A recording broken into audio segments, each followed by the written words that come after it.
Père éternel, Dieu tout-puissant, Dieu d'Abraham, d'Isaac et d'Israël, nous voulons te rendre grâce, te dire merci pour ce jour nouveau. Père, je prie que tu sois au commencement et à la fin de ce moment. Je prie que tu nous conduises du début jusqu'à la fin de ce culte. Père, il est temps maintenant de parler de ta part. Je veux maintenant disparaître afin que toi tu apparaisses. Je veux diminuer afin que toi tu croisses.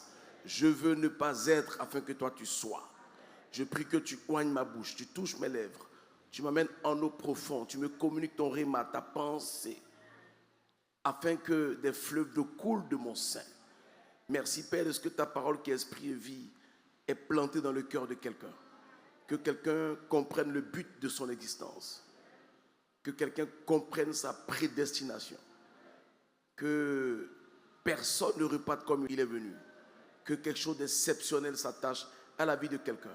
Sois élevé, sois magnifié, sois glorifié. Toi qui es Dieu dans les cieux, qui règne sur la terre, pour des siècles et des siècles, c'est par Jésus-Christ, notre Seigneur, notre Sauveur, que j'ai prié. Et que quelqu'un dise 3 fois Amen, Amen, Amen, Amen. Acclame le Seigneur. Les 3 étapes pour accéder à son trône et vivre le règne de Dieu sur la terre. 1 Samuel 16, versets 10 à 13. Isaïe fit passer ses 7 fils devant Samuel. Et Samuel dit à Isaïe, « L'Éternel n'a choisi aucun d'eux. » Puis Samuel dit à Isaïe, « Sont cela tous tes fils ?» Et il répondit, « Il reste encore le plus jeune, mais il fait paître les brebis. » Alors Samuel dit à Isaïe, « Envoie le chercher, car nous ne nous placerons pas avant qu'il ne soit venu ici. » Isaïe l'envoya chercher.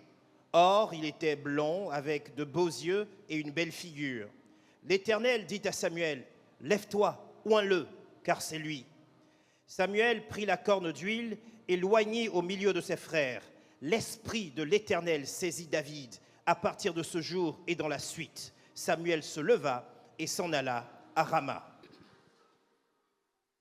La Bible nous enseigne que un jour, Dieu se révèle au prophète Samuel pour lui dire que lui, Dieu, il ne veut plus de Saül comme roi.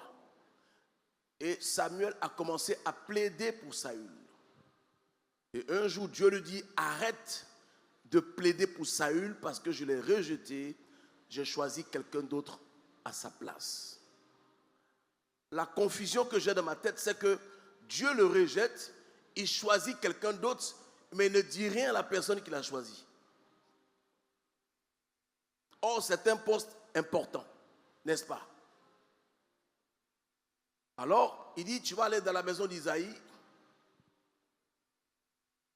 et je te dirai qui c'est. Il dit, mais si je vais, et que le roi Saül apprend que je suis allé consacrer quelqu'un, il me tuera. Or, c'est lui qui a consacré Saül le roi. Ça veut dire que entre lui et Saül, ça n'allait plus. N'est-ce pas? Dieu lui dit, va dire à Isaïe que tu viens faire un sacrifice. Parce que, pourquoi il dit ça? Parce que avant d'oindre quelqu'un, c'est une cérémonie. Donc il y a forcément un sacrifice à faire. Donc il n'a pas menti. Mais il a été plus subtil. C'est ça aussi la sagesse. Donc il arrive, Isaïe prépare ses enfants, il leur fait faire l'ablution comme les musulmans font là. C'est comme ça qu'il s'est purifié à cette époque. Donc il passe tous ses enfants en revue. Dieu ne choisit aucun de ses enfants. D'Eliab jusqu'au dernier. Et Samuel lui-même est confus dans sa tête puisque Dieu lui a dit que c'est un des fils d'Isaïe.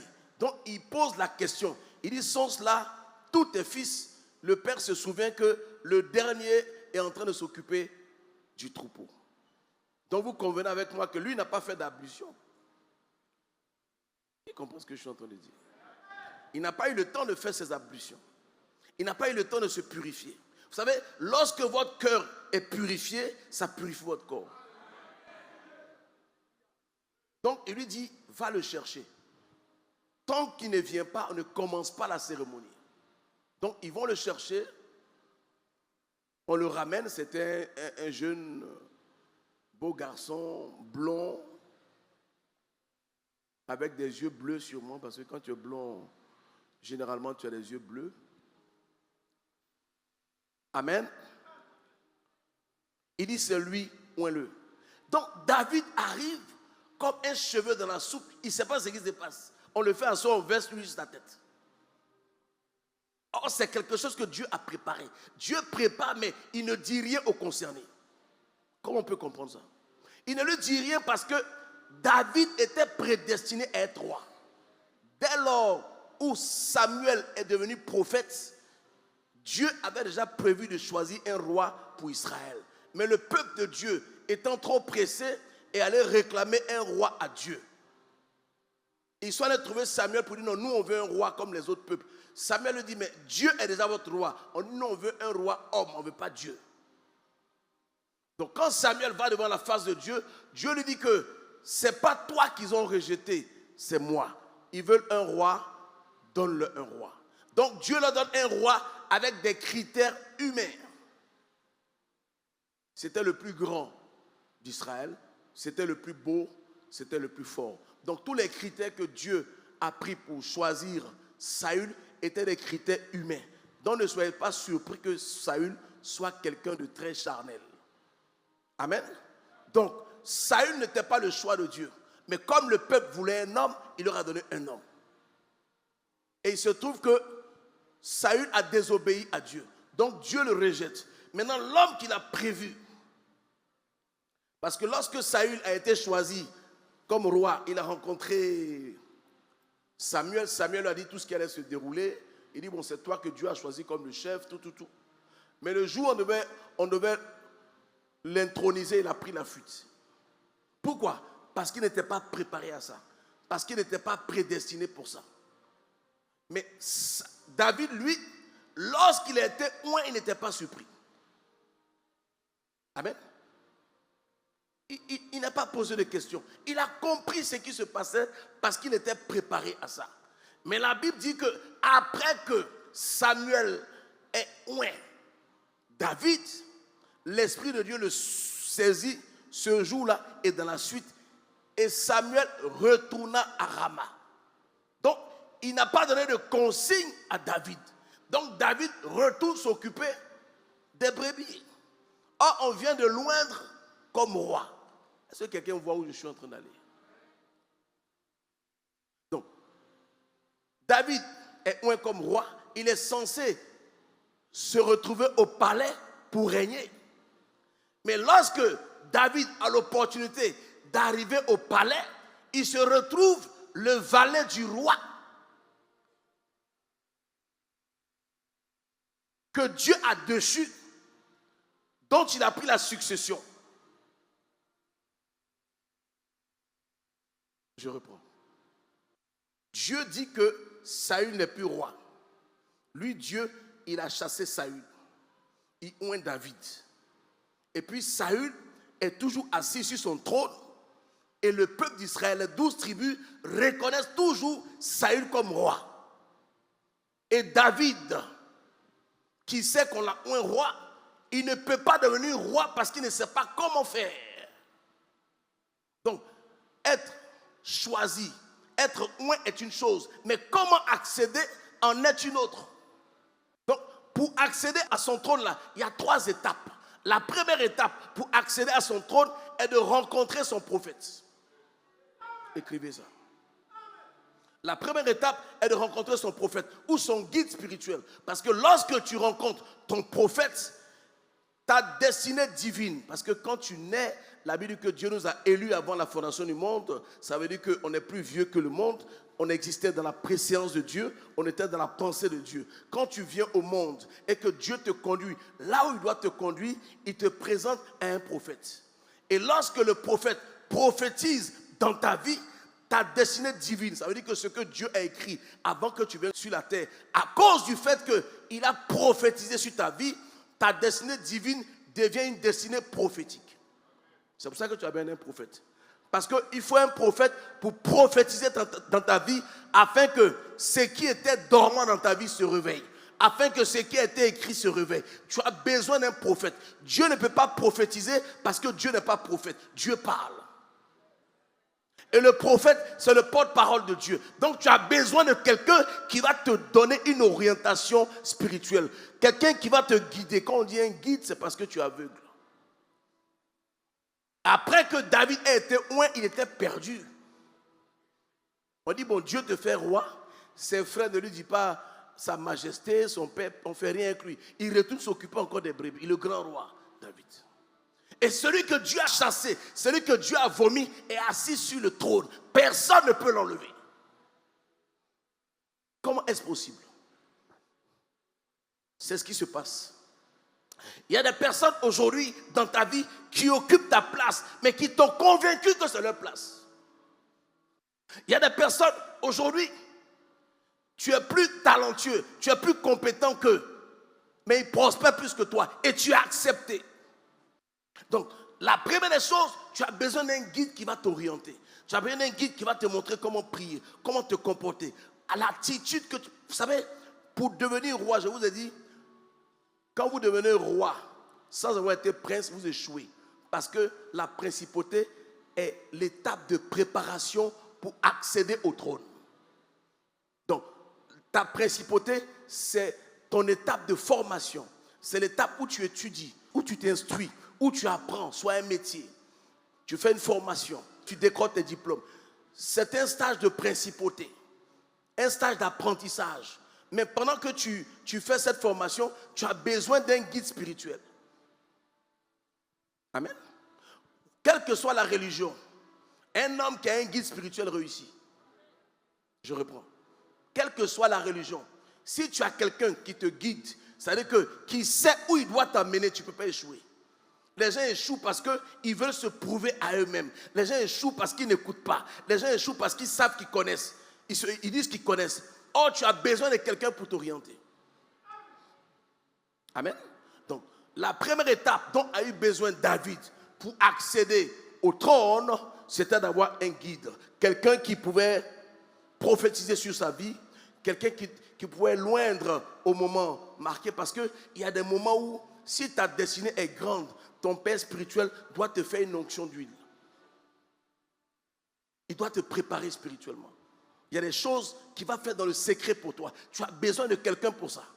On ne devient pas grand par hasard. On construit la grandeur. Est-ce que je parle à quelqu'un?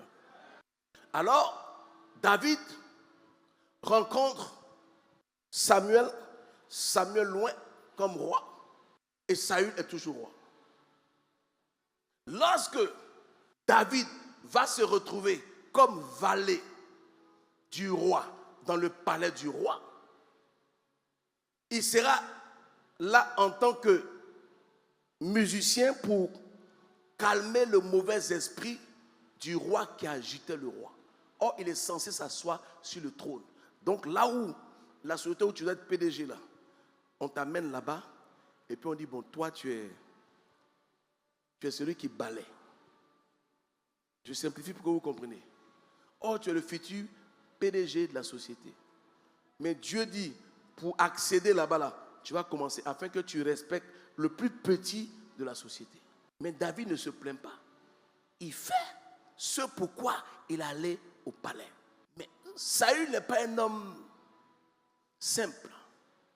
Il a senti que David était différent. Parce que l'onction qui a quitté Saül là est revenue se poser sur David.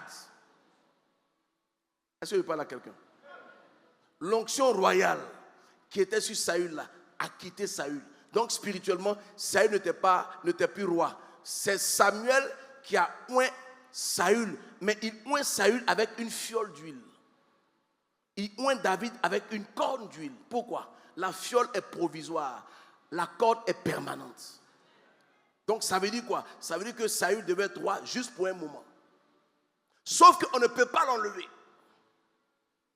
David, il est roi, il ne sait pas comment l'enlever. Amen.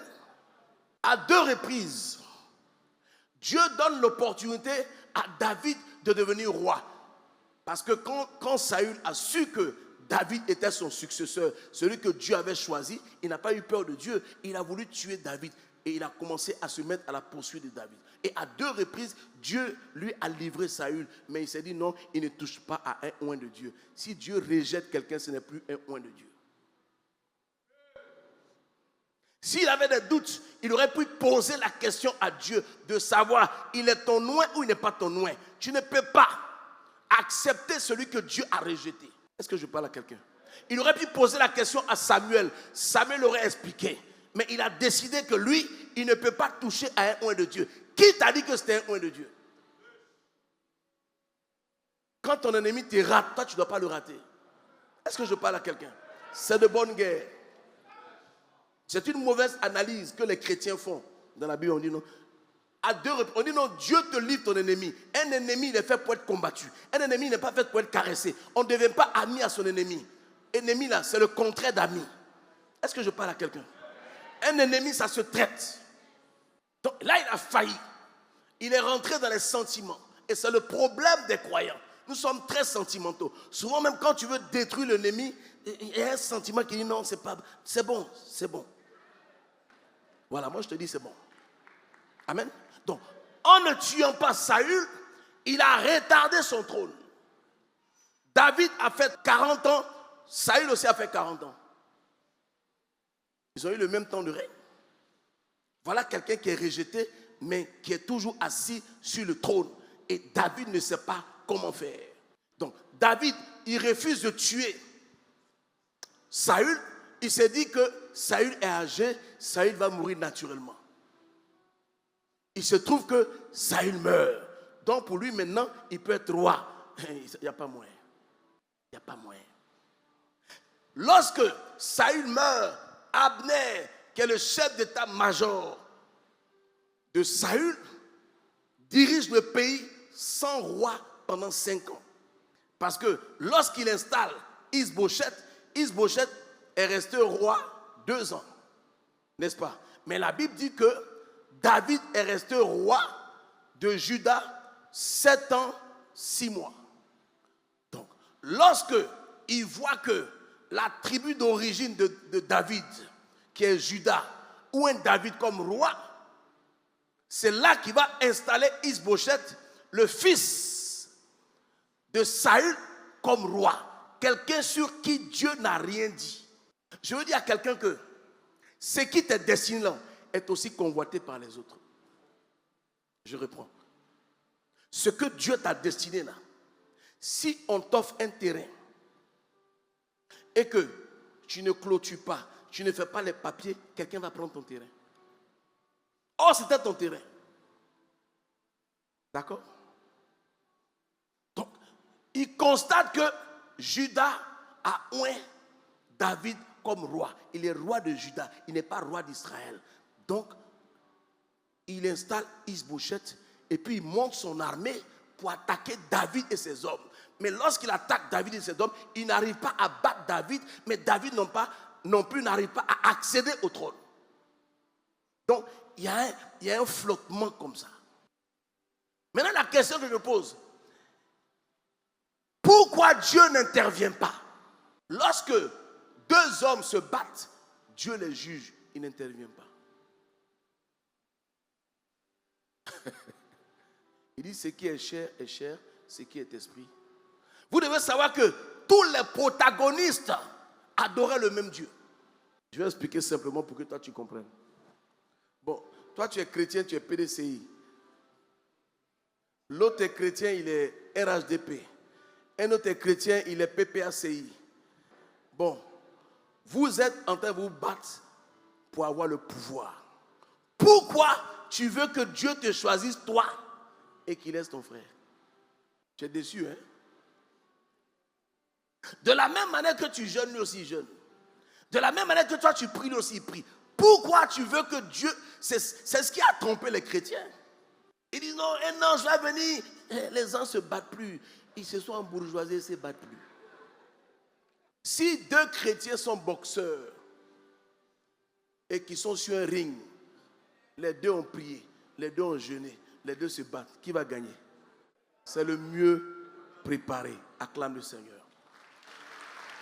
Donc, ça veut dire que pour accéder à son trône, on se prépare.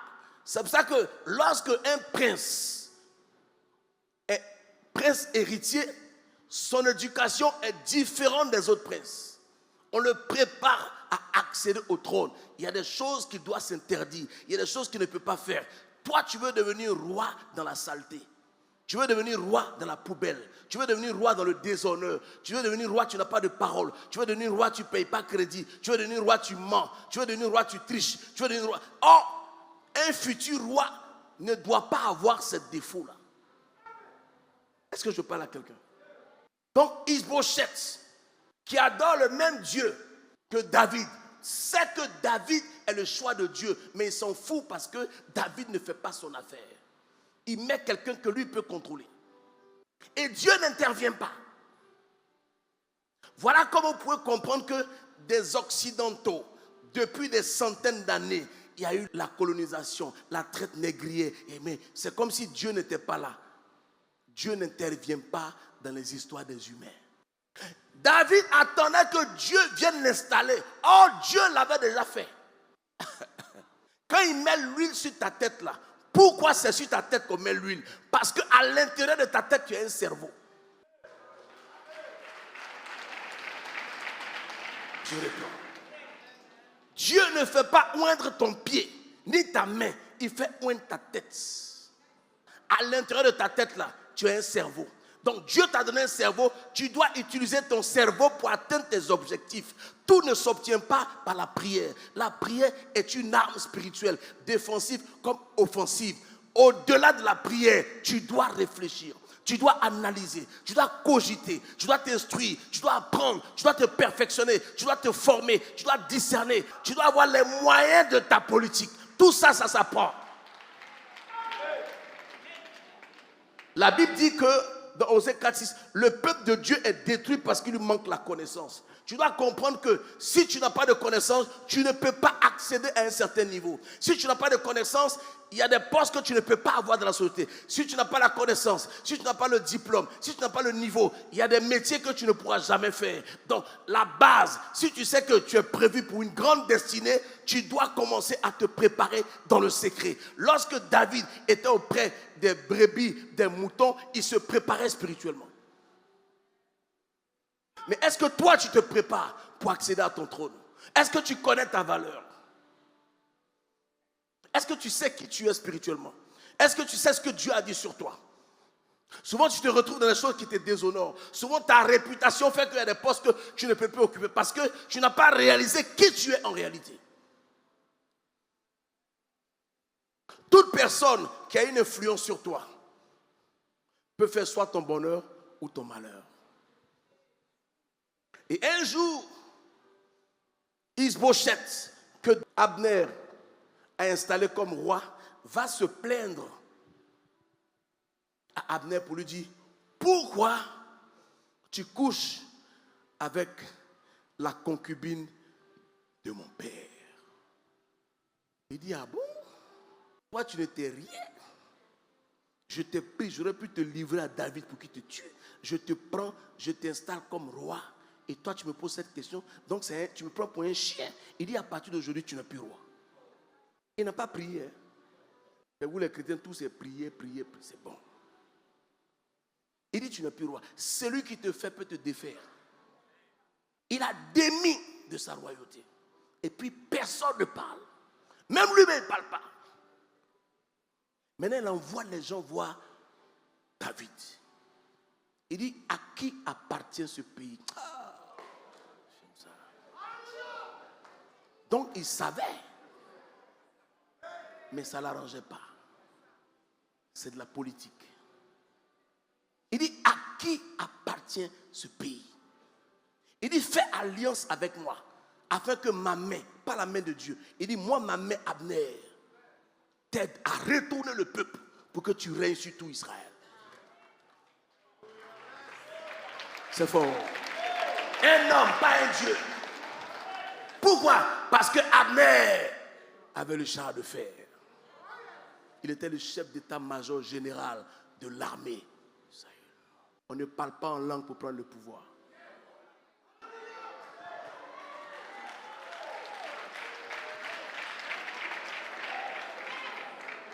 C'est ça.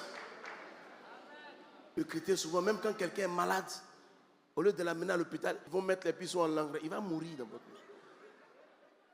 C'est ça là. Il faut qu'on règle ça. Est-ce que je suis en train de parler à l'âme de quelqu'un? La Bible dit, depuis le temps de Jean-Baptiste, le royaume des cieux est forcé. Seul le violent s'en empare. Ce qui est à toi là est occupé. Tu dois prendre ça par la force. Dieu donne Canaan à Israël. Ils envoient des espions. Canaan est habité. Il dit, c'est ce que je vous ai donné, allez prendre. Si il faut, il te donne maison, tu peux demander papier à ouvrir. Tu ne peux pas. Même si dans tes rêves, tu ne peux pas. Il te donne, tu dis, merci Baba, c'est fini. Tu ne peux pas demander. Dieu dit, je vous ai donné Canaan. Vous avez un cerveau, vous avez un cœur, vous avez le courage. Allez le prendre. Je suis en train de dire à quelqu'un qu'il y a quelqu'un qui est assis sur ton trône pendant que toi tu souffres. Il y a quelqu'un qui a pris ton mari pendant que tu souffres. Il y a quelqu'un qui a pris ton poste, qui a pris ton travail. Tu es assis, tu ne fais que murmurer. Même quand on augmente les factures, tu ne fais rien. Tu parles dans ton salon, tu t'assois. Personne ne changera les choses pour vous. Amen. Il dit, fais alliance avec moi. Afin que ma main, pas la main de Dieu, t'aide à retourner. Alléluia. C'est fort. 2 Samuel 2, versets 1 à 4. Après cela, David consulta l'Éternel en disant, monterai-je dans une des villes de Juda? L'Éternel répondit, monte. David dit, où monterai-je? Et l'Éternel répondit, à Hébron. David y monta avec ses 2 femmes, Achinoam de Jizréel et Abigaïl de Carmel, femme de Nabal. David fit aussi monter les gens qui étaient auprès de lui, chacun avec sa maison, et ils habitèrent dans les villes d'Hébron. Les hommes de Juda vinrent, et là ils oignirent David pour roi sur la maison de Juda. On informa David que c'étaient les gens de Jabès en Galaad qui avaient enterré Saül. Arrête-toi là déjà. Donc, quand Saül meurt, il s'attend à avoir tout le trône, mais il y a une hostilité. Abner s'oppose. Et personne ne peut parler à Abner. Personne, parce que c'est lui qui a l'armée. Donc, son peuple d'origine, qui est Juda, sachant qu'il est le choix de Dieu, va l'oindre comme roi de Juda. Quand Abner apprend cela, il régnait sans roi. Maintenant, il va prendre Is-Bosheth, il l'installe comme le roi des 11 autres tribus. Quand il l'installe, maintenant, il va faire la guerre à David. Ce que je vous explique tout à l'heure. Mais on va sauter, on va aller au verset 8. 8 à 11. Cependant, Abner, fils de Ner, chef de l'armée de Saül, prit Ish-Bosheth, fils de Saül, et le fit passer à Mahanaïm. Il l'établit roi sur Galaad, sur les Géshuriens, sur Jizréel, sur Éphraïm, sur Benjamin, sur tout Israël. Ish-Bosheth, fils de Saül, était âgé de 40 ans lorsqu'il devint roi d'Israël, et il régna 2 ans. Il n'y eut que la maison de Juda qui resta attachée à David. Voici quelqu'un à qui Dieu fait la promesse. Mais c'est sa tribu seulement qui est avec lui. Et puis il n'y a rien. C'est pour ça que la Bible dit que les princes sont par terre et les esclaves sont sur les chevaux. Je vous ai expliqué pourquoi la dernière fois. Parce que les princes n'ont pas appris à monter les chevaux. Or, les esclaves qui s'occupent des chevaux ont plus d'affinité avec les chevaux. Amen. Tu mets quelqu'un dans ta plantation, toi tu es à Abidjan, tu ne vas pas à la plantation. Mais tu fais quoi à Abidjan? À force de travailler dans la plantation, il commence à penser que la plantation lui appartient. Donc il peut manigancer pour te faire du mal, ou bien il peut vouloir racheter parce qu'il sent que ça ne t'intéresse pas. Mais si toi-même tu es sur ta plantation tous les jours, si toi-même tu es pasteur et que ce que tes enfants font, tu ne sais pas faire, ils ne vont pas te respecter. C'est toi qui dois leur apprendre quoi faire. Est-ce que je parle à quelqu'un? Donc, David est roi de Juda, mais il ne peut pas être roi d'Israël. 2 Samuel 3, verset 12. Abner envoya des messagers à David pour lui dire de sa part: à qui est le pays?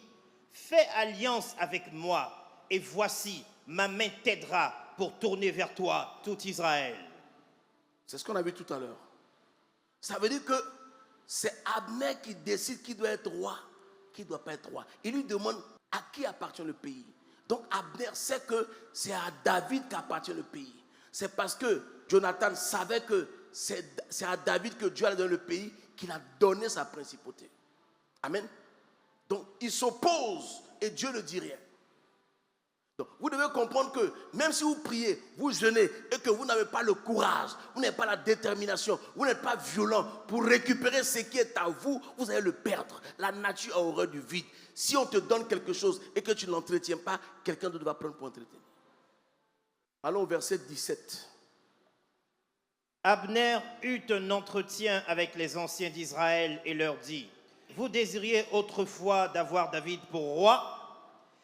Établissez-le maintenant, car l'Éternel a dit de lui: c'est par David, mon serviteur, que je délivrerai mon peuple d'Israël de la main des Philistins et de la main de tous ses ennemis. Ça veut dire que Abner savait.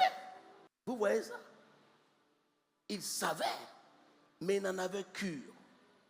Parce que lui, il regardait ses intérêts. Il savait. Et puis il a dirigé le pays pendant 5 ans. Il savait, c'est lorsque Judas a oint David qu'il allait prendre Is-Bosheth, quelqu'un qui contrôle. Quand la personne a voulu se lever contre lui, il a démis la personne. C'est ce qui se passe. Souvent on se plaint que nos présidents ne peuvent pas parler, mais si tu parles, celui qui t'a mis va t'enlever. Il va t'enlever par ton propre frère. Donc, lorsque on n'a pas la force de se battre avec plus fort que soi, on ne se bat pas. On fait alliance. Lorsque tu n'es pas sûr de gagner un combat, ne l'engage pas. Parce qu'il y a des gens qui engagent le combat et puis c'est pendant qu'ils combattent qu'ils se rendent compte qu'ils ne peuvent pas gagner. Est-ce que je parle à quelqu'un? On est dans un monde où ce sont les cerveaux qui dirigent. Abner, il dit fais alliance. Il dit pas fais alliance avec Dieu, il dit fais alliance avec moi. La deuxième des choses dont tu as besoin pour accéder à ton trône, c'est de rentrer en alliance avec celui qui peut t'aider à accéder à ton trône. C'est la deuxième étape. La première, c'était quoi? Avoir un prophète ou un guide. La deuxième, c'est d'avoir un allié. Tisser alliance avec quelqu'un qui peut t'aider, qui peut te financer, qui peut te former, qui peut te faciliter. Parce que l'alliance rend possible ce qui était impossible dans ta vie. L'alliance te donne la force que tu n'avais pas parce que tu as un allié qui est plus fort que l'adversaire. Quand on voyait l'Ukraine combattre la Russie, là, est-ce que l'Ukraine peut combattre la Russie? Voilà. Mais c'est parce que l'Ukraine est en alliance avec l'OTAN qui peut se permettre de combattre la Russie. Donc ton allié te donne la force que tu n'avais pas au départ. Donc, dans la vie, si tu sais que tu auras besoin de quelqu'un, ne parle pas mal de lui. Souvent, il y a des personnes qui sortent de leur destinée parce que la personne qui peut t'aider là est assise à côté de toi, mais tu ne lui dis pas bonjour. La personne qui peut t'aider dans l'église est dans l'église, mais quelqu'un t'a monté contre elle. Tu détestes la personne. Or, la clé de ta bénédiction est entre ses mains. Tu tournes en rond. Il y a des gens même que tu détestes. Or, c'est la personne qui doit te présenter à la personne qui va te donner le travail qui va changer ta vie. Est-ce que je parle à quelqu'un? Il dit fais alliance avec moi. Alléluia. Pourquoi? Pourquoi il exige l'alliance? Parce que s'ils font alliance, David ne peut pas trahir l'alliance.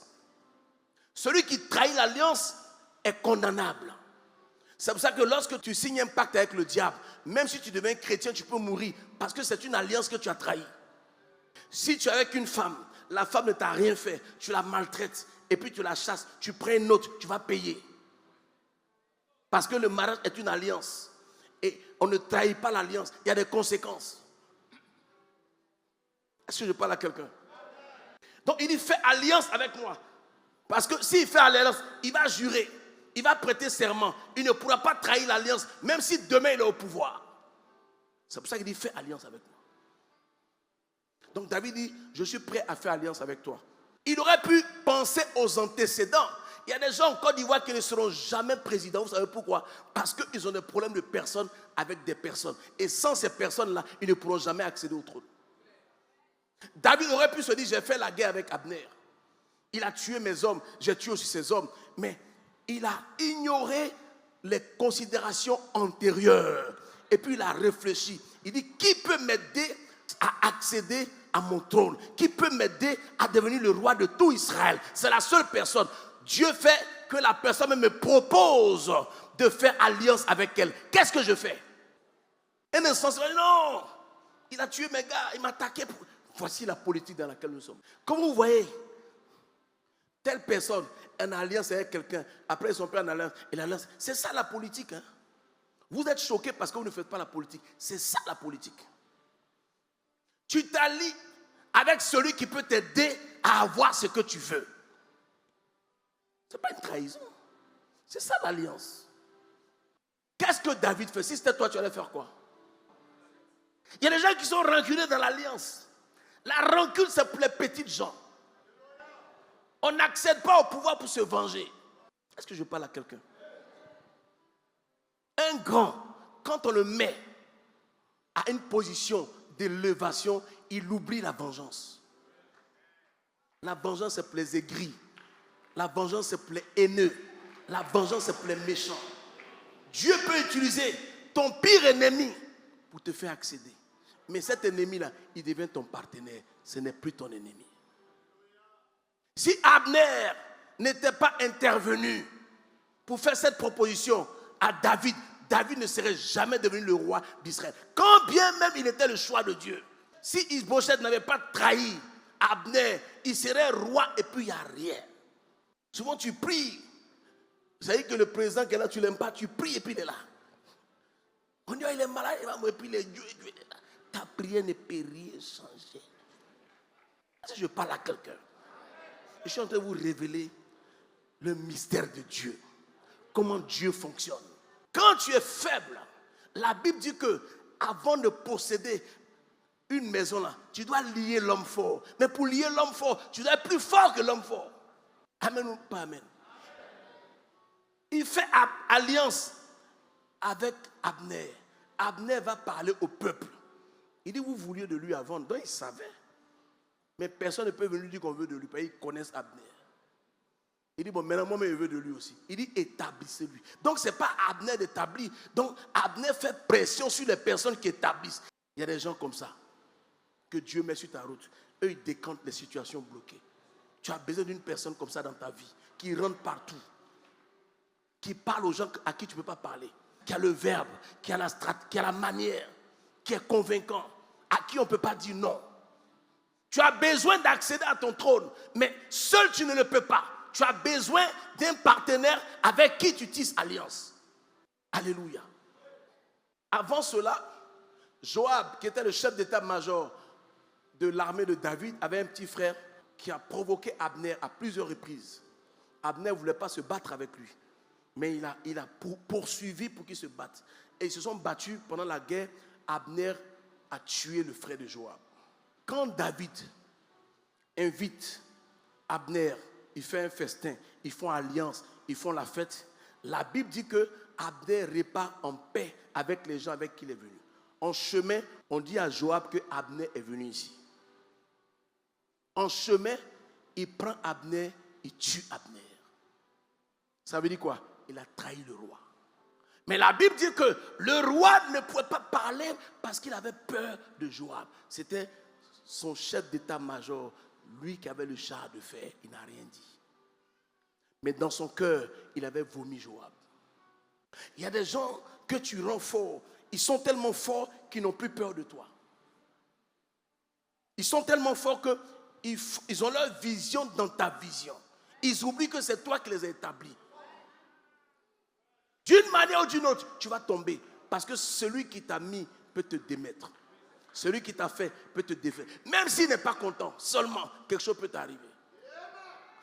Quand Abner est mort, David a lavé ses mains de cette malédiction. Il dit, je n'ai rien à voir. Je ne suis pas. Il a même porté le deuil. Il a porté le deuil d'Abner parce qu'ils étaient en alliance. Ils étaient alliés. Les choses anciennes étaient passées. Tu ne peux pas avancer dans le passé.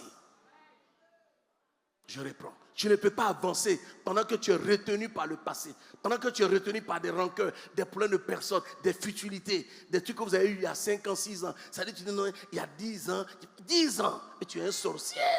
Comment tu peux te souvenir de ce qu'on t'a fait à 10 ans? Toi, ton cœur, comment? Ton cœur est noir. Il y a 10 ans. C'est trop.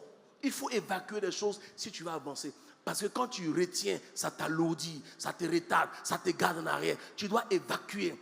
Si quelque chose t'est arrivé, Dieu a permis que ça t'arrive. Il faut tirer une leçon et puis avancer. Mais tu ne vas pas vivre dans ton passé et puis penser que l'avenir, soit tu es dans l'avenir, soit tu es dans le passé.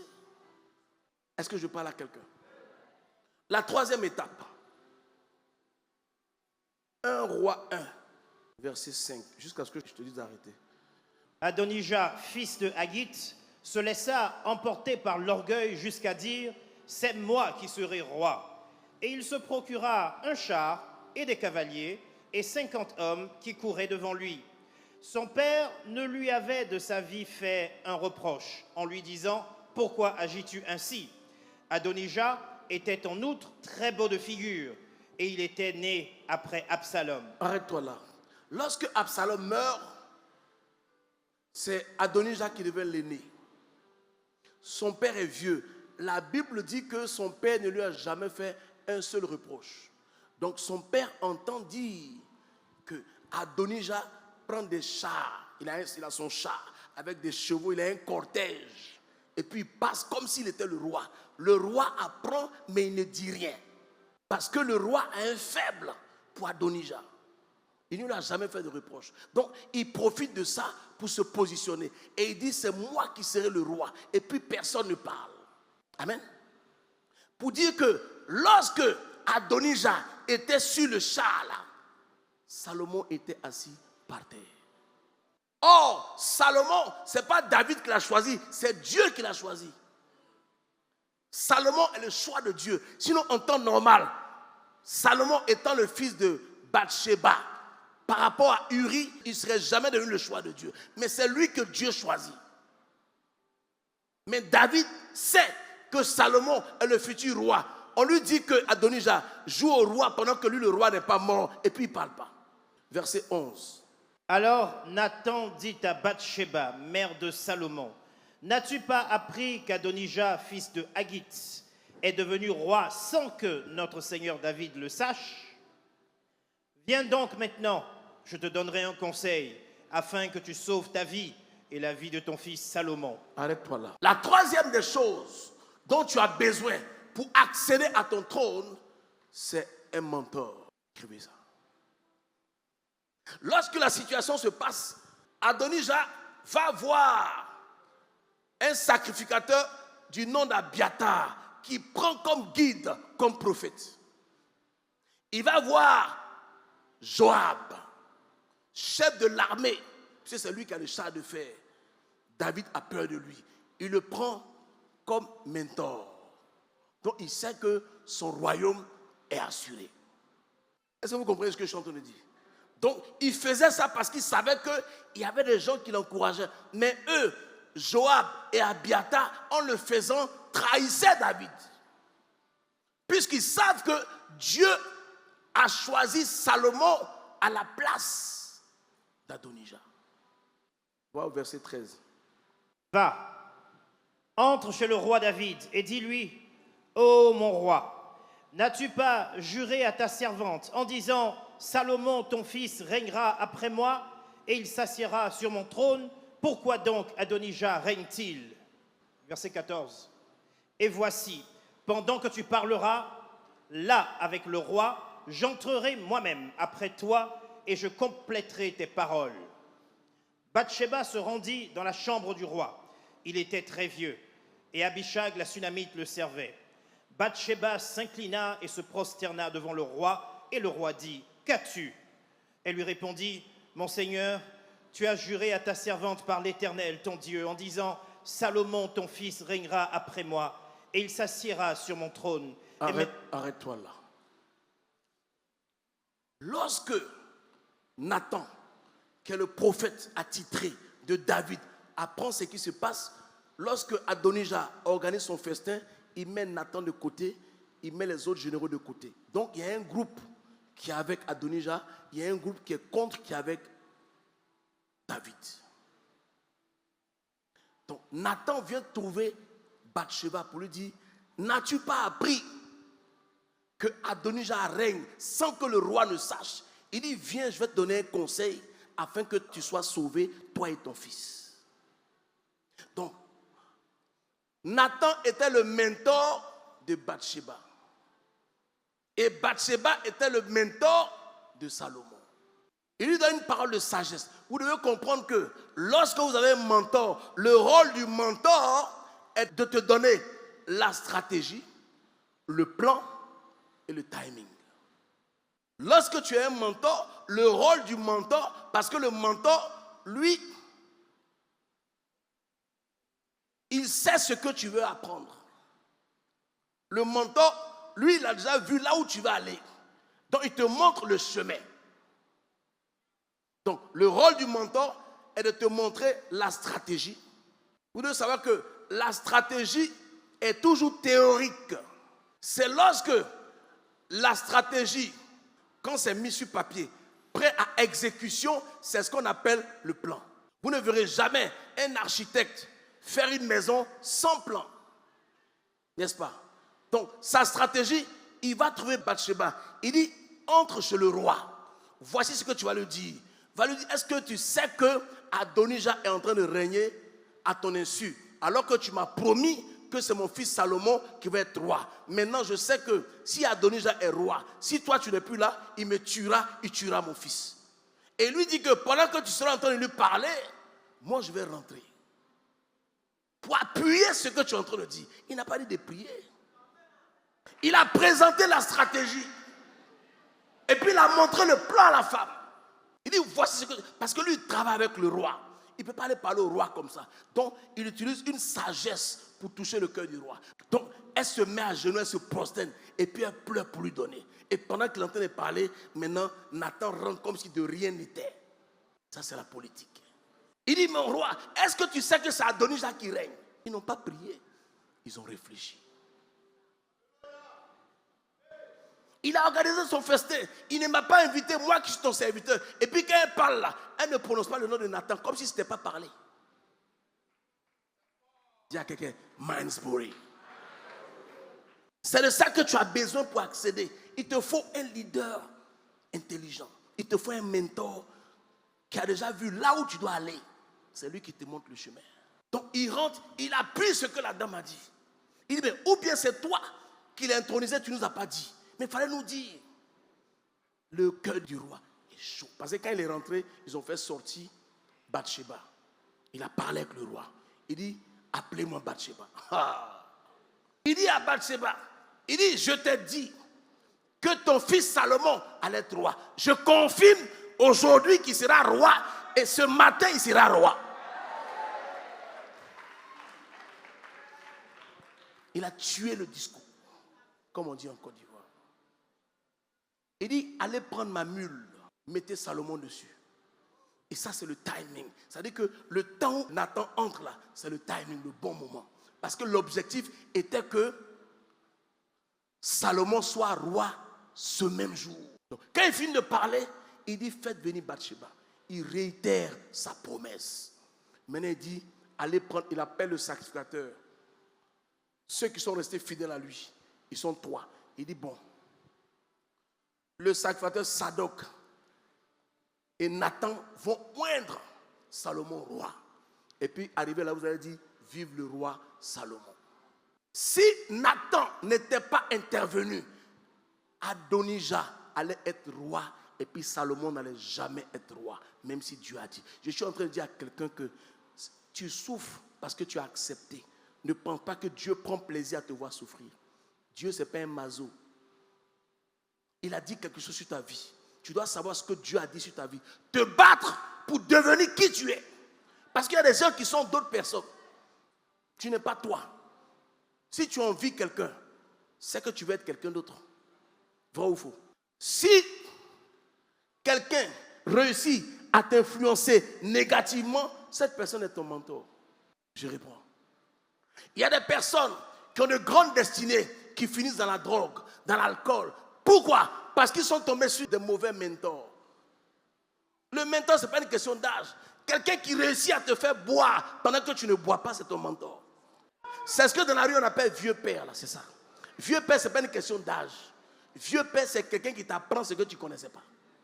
Il y a des gens qui pensent qu'il est vieux père et quelqu'un il est plus. Non. Quelqu'un, tu peux être plus âgé que quelqu'un, puis il est ton vieux père. Parce que lui, il t'amène au charbon et te montre ce que toi, tu n'as jamais vu. C'est ton vieux père. Donc, un vieux père est un mentor. Quelqu'un qui réussit à te faire boire. Quelqu'un qui réussit à t'amener à te droguer. Mais il a une influence sur toi. Le mentor a-t-il une influence sur le mentoré? Vrai ou faux? Qui te parle? Qui t'influence? Avec qui tu discutes? Il y a des gens à qui tu présentes ton projet. Le projet avorte. Tellement l'énergie de la personne est négative. À qui tu parles? À qui tu te confies? Dans confier, il y a confiance. Tu vas te confier sans avoir confiance. Et puis tu n'es pas obligé de parler. Ce qu'on ne sait pas de toi ne peut pas te nuire. Tu ne peux pas parler de la même chose à 3 personnes. Ça veut dire que tu parles un peu trop. Quand tu parles de quelque chose, tu en parles à une seule personne. Si ça sort, tu sais à qui tu as parlé. Mais toi, tu parles tellement que tu ne sais même plus à qui tu as parlé. Aujourd'hui, tu n'es peut-être pas sur ton trône parce que tu ne sais pas comment faire. Parce que tu n'as pas rencontré le prophète. Tu restes loin du prophète. Tu prends toi-même tes décisions. Et puis quand tu échoues, tu ne comprends pas.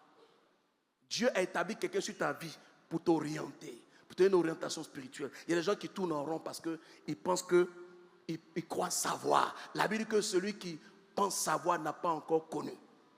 Est-ce que je parle à quelqu'un? Voilà comment Salomon accède au trône. Et puis à la fin, son père va lui donner des conseils. Moi, j'ai eu des problèmes dans mon royaume. Ne fais pas les mêmes erreurs que moi. Si tu veux que ton trône dure, voici ce que tu dois faire. Il y a des personnes que tu dois mettre hors d'état de nuire. Tu anticipes. Mieux vaut enlever une seule personne que de tuer 100 personnes. Tu veux réussir ou tu ne veux pas réussir? Mais avec qui tu marches? Les mauvaises compagnies qui auront les bonnes mœurs. Avec qui tu marches? Qui tu fréquentes? Il faut marcher avec des gens qui peuvent te tirer vers le haut.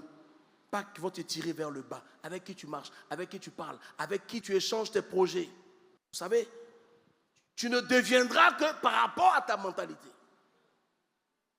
C'est pour ça que tu dois changer de paradigme en changeant de mentalité. Marche avec quelqu'un qui peut être un modèle pour toi. Marche avec quelqu'un avec qui tu peux apprendre. Marche avec un mentor qui n'est pas jaloux de toi. Quelqu'un peut être ton mentor et puis tu deviens plus grand que lui. Et puis ça ne le dérange pas parce qu'il a contribué à ton élévation. Il est fier parce que tu es son produit. Mais il y a des mentors qui combattent leurs filles. Donc tu ne t'allies pas à n'importe qui. Tu ne te confies pas à n'importe qui. Tu ne parles pas de tes projets à n'importe qui. Ta copine, vous avez le même iPad, ton mentor. Pourquoi tu ne lui parles de tes projets? Est-ce que tu es obligé de parler de tes projets? Et tu as remarqué que chaque fois que tu parles, ça ne marche pas. Mais tu continues de parler, c'est plus fort que toi. Dis à ton voisin, tais-toi un peu. Apprends à te taire. Il y a des personnes qui pensent mal. Il y a des personnes qui ne souhaitent pas ton bien. Il y a des personnes, voilà, quand vous venez à l'église ici, quand vous croisez, on dirait vous connaissez où? Vous faites tourner, vous êtes les oh, ma soeur, ma CP, mais je ne sais pas quoi. Vous connaissez où? Je ne veux pas que vous soyez des copines, soyez des sœurs. Soyez des frères. Cherchez un mentor, quelqu'un qui est déjà ce que toi tu veux devenir. C'est ça un mentor. Ton rêve là, lui il vit ton rêve au présent. Tu t'approches de lui, tu apprends. Tu ne le critiques pas, tu ne le combats pas. Quand lui il est debout, tu es à genoux. Tu apprends à ses pieds. On ne se met pas au même niveau que le maître. On apprend au pied du maître.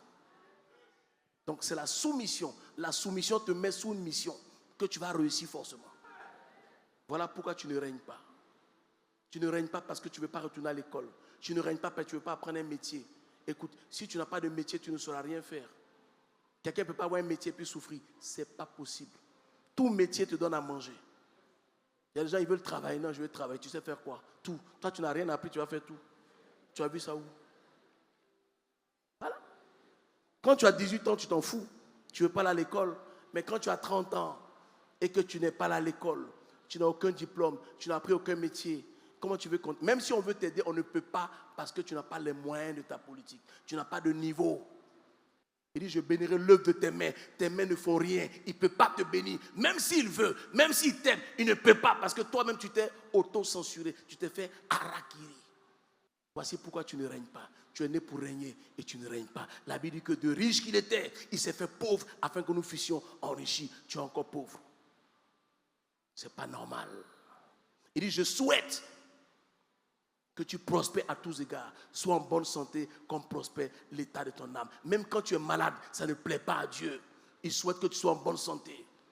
Quand tu ne travailles pas, ça ne plaît pas à Dieu. Mais il t'a donné un cerveau pour avoir du travail. Il t'a donné un cerveau pour développer. Même si tu ne connais pas, approche-toi de celui qui connaît. Ne combat pas celui qui ne connaît pas.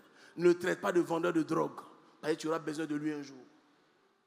Est-ce que je parle à quelqu'un? Je veux dire à quelqu'un, pour finir, tu n'es pas maudit. Tu ne sais juste pas comment accéder à ton trône. Tu dois prier pour que Dieu te fasse rencontrer les personnes idoines. Parce qu'à chaque étape, tu as un mentor. Un mentor, ce n'est pas un seul. Tu peux avoir plusieurs dans ta vie en fonction des objectifs que tu te donnes, que tu vas atteindre. Quand tu apprends de quelqu'un, ne critique jamais la personne parce que tu ne réussiras pas. Quelqu'un ne peut pas investir en toi sans garantie, sans être sûr que tu ne vas pas le trahir.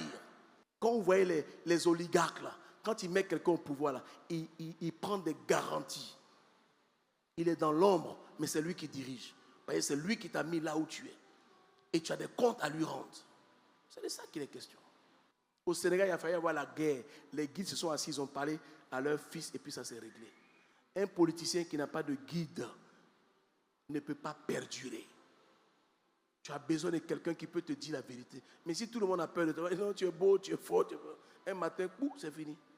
Et puis lui, on lui parle, il n'écoute pas, il n'a rien dit. C'est dans ça qu'on est. Il te faut un guide qui va te dire la vérité sans avoir peur de toi. Il te faut un guide. Il va te dire, ce que tu fais là, c'est pas bon. C'est quelqu'un qui t'aime qui peut te dire ça. Quand quelqu'un te flatte, il te fait comprendre qu'il est plus intelligent que toi. Quand quelqu'un te ment, c'est la preuve qu'il ne t'a jamais aimé. Quand quelqu'un te vole, ça veut dire qu'il veut prendre ta place. Le son est bon? Les fils prêchent, les pères parlent. Moi, je ne prêche plus.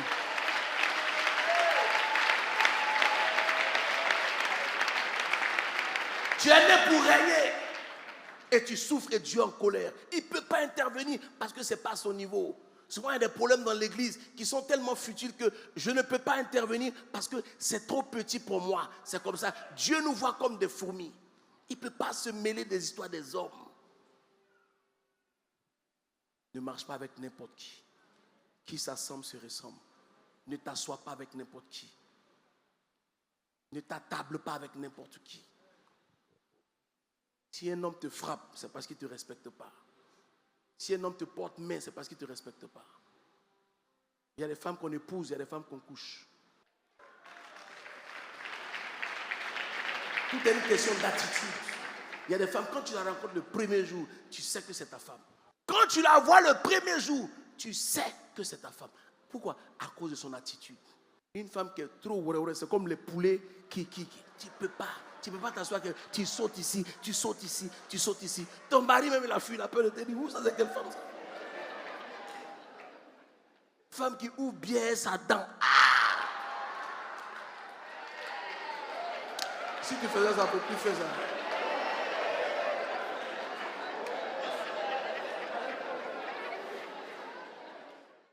La reine Esther a réussi. Pourquoi?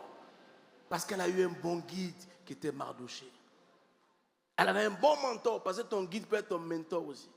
Elle avait un bon mentor qui était Mardoché. À un moment donné de sa vie, elle devait prendre une décision. Vous savez, Le danger avec la destinée, c'est que malgré tout ce que Dieu a écrit sur toi, malgré tout ce que Dieu t'a promis, ton libre arbitre intervient. Et le libre arbitre, c'est le choix entre oui et non. Donc, attention à la décision que tu vas prendre. Si tu prends la mauvaise décision, tu sors de ta destinée prophétique. Si tu fais le mauvais choix, tu sors de... C'est pour ça qu'avant de choisir, tu dois être conseillé par quelqu'un qui sait, un sachant. Mardochée était le mentor d'Esther. Même quand les autres... Esther n'était pas la plus belle, elle était la mieux conseillée. Ce n'est pas toutes les misses qui se marient. Il y en a même qui ne la marient pas parce qu'elle est miss. Il y en a qui marient parce qu'elle n'est pas miss. Écoutez, Esther a été choisie par le roi parce qu'elle s'est démarquée. Comment elle s'est démarquée? Elle s'est démarquée par l'homme qui l'a préparée à rentrer dans la présence du roi. Comment tu te démarques? On dit les esprits ont des odeurs. C'est ce que la Bible dit. Tu ne peux pas être une femme. Tu veux te marier et puis tu sens la transpiration. Tu es découragé.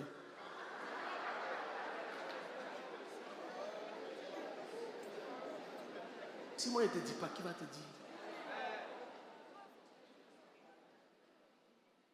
Je vous donne un secret gratuit. Le citron.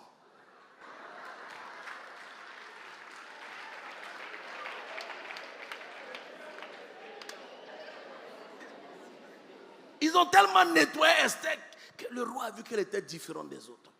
Un temps est arrivé où Naaman voulait exterminer tout le peuple d'Israël. Mardochée lui dit, va parler au roi. Elle dit, va dire à mon nom que je ne peux pas parler au roi. Parce que pour parler au roi, là, c'est lui qui t'appelle. S'il ne t'appelle pas, puis tu arrives, on peut te tuer. Mardochée dit, allez lui dire. Il dit, qui sait si ce n'est pas à cause de cette situation que Dieu a fait de toi reine? Si toi, tu ne fais pas ce que tu dois faire, le secours viendra de l'Éternel. Mais toi et ta famille, il s'est enlevé de la famille d'Esther. Alors que c'est son oncle, c'est son tuteur, c'est son père adoptif. Il dit ta famille et toi, il s'est enlevé dedans. Elle a vu que ma seule famille, c'est lui. Elle dit, va dire à mon oncle de dire à tout le peuple d'Israël de faire 3 jours de jeûne. Moi aussi, je ferai 3 jours. Je rentrerai dans la présence du roi. Si je dois mourir, je mourrai. Celui qui a peur de la mort la perdra. Mais celui qui n'a pas peur de la mort fait peur à la mort.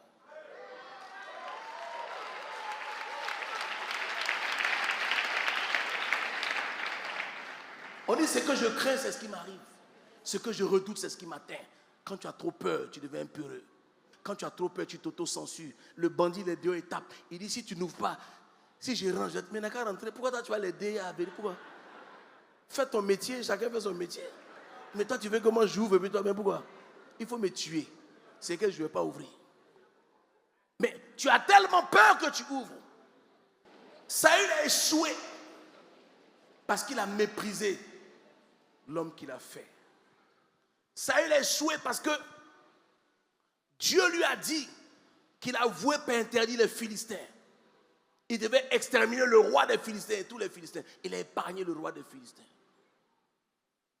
Dieu l'a rejeté. Pire, il devait aller en guerre. Samuel était en retard. C'est Samuel, parce que la différence entre Samuel et Nathan, c'est que Samuel était sacrificateur et prophète. Parce que celui qui l'a formé, qui était le sacrificateur, Élie n'était pas prophète, il était sacrificateur. Ça parle de Samuel, après les Moïse, que le ministère prophétique est revenu. Donc il est sacrificateur et prophète. Lui, il est roi, il a une onction royale, mais il n'a pas mandat de sacrificature. Différemment de nous, nous avons le sacerdoce royal. On est sacrificateur et roi. Lui, il était roi sans sacrificature. Et il a présenté le sacrifice. Dès qu'il a fini, Samuel arrive. Mais qu'as-tu fait? Et quand le prophète partait, il a saisi sa tunique. Il n'a même pas eu peur. Et puis, la tunique du prophète Samuel s'est déchirée. Il dit, tu as déchiré le royaume de dessus ta tête. Troisièmement, pourquoi elle a été tuée? Parce qu'il allait rencontrer la femme qui évoque les morts. Lui-même les avait chassés. Il est retourné à son vomi, le lendemain, il est mort. Qui te conseille? Avec qui tu marches? Jacob a réussi parce qu'il a écouté sa mère. Elle dit, écoute-moi bien. Qui tu écoutes? Tu ne peux pas être à l'église, avoir un père spirituel, et puis tu écoutes d'autres pasteurs dehors. Tu ne réussiras pas. C'est la preuve que tu n'es pas intelligent. Tu ne réussiras pas. Si Dieu te connecte à quelqu'un, c'est que sa bouche a un impact sur ta vie. Si tu n'appartiens pas à une alliance, la bouche de l'alliance ne peut rien faire dans ta vie. Voilà pourquoi les gens se promènent d'église en église. Ils ont le même problème. Pourquoi? Parce que leur problème est à l'intérieur d'eux. Ils transportent leurs problèmes. Donc, ce n'est pas résolu parce que la transformation doit commencer par eux-mêmes. Mais lorsque Dieu te donne un père, c'est ton repère. Sinon, tu te perds. Celui qui m'écoute réussit. Que Dieu vous bénisse.